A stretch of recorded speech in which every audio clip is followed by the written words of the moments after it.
Canada men's team refuses to train amid World Cup compensation disagreement.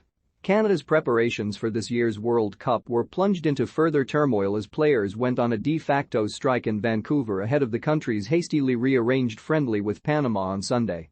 John Herdman's squad refused to train on both Friday and Saturday in an apparent protest over compensation and player perks for Qatar 2022, with months of fruitless talks reaching a head.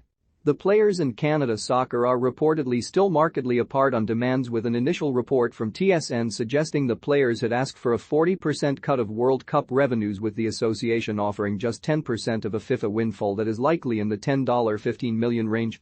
Fresh from the debacle sparked by Canada Soccer initially arranging a friendly against Iran, 2 years after 85 Canadian citizens and permanent residents were killed when a passenger plane was shot down by Iranian forces shortly after leaving Tehran, the weekend's startling developments brought further ignominy on an association long blighted by dysfunction and underperformance.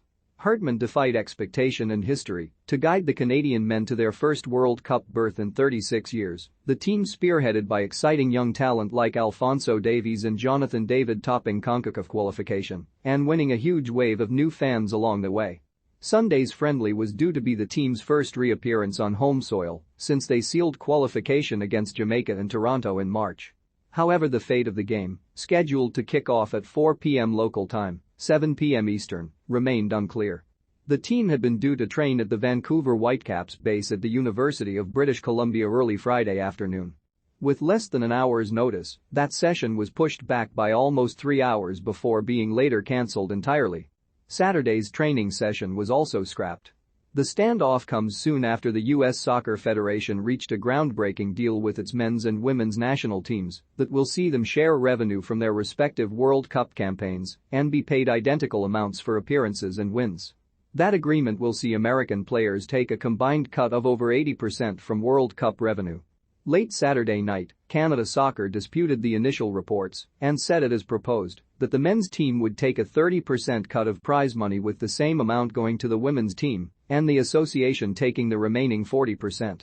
To be clear, the men's national team demand was for 75 to 100% of the World Cup prize money, the statement said. The association, in an effort to adhere to the principle of pay equity, proposed 60% of the FIFA World Cup prize money to be split between the two national teams.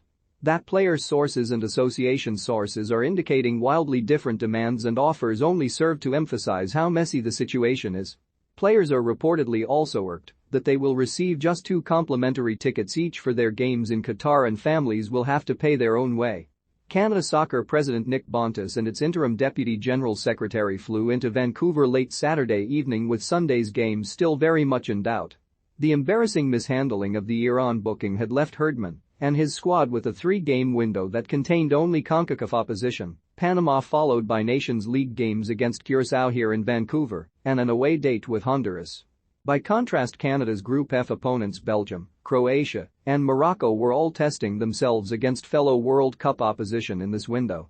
Continental rivals Mexico and the US had both booked a pair of friendlies against qualified teams.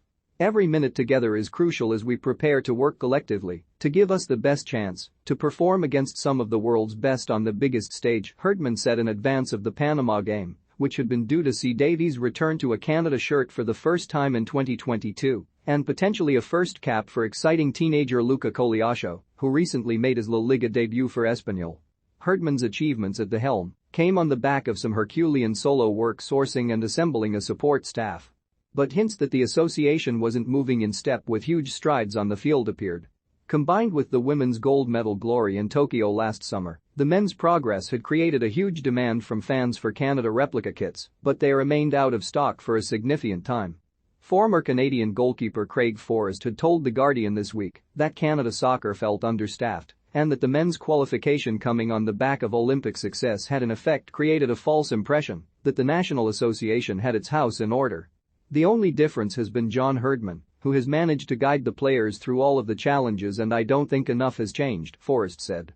And now they're going to the biggest event on the planet ×10, and you have to be ready for that whirlwind coming at you from all sides.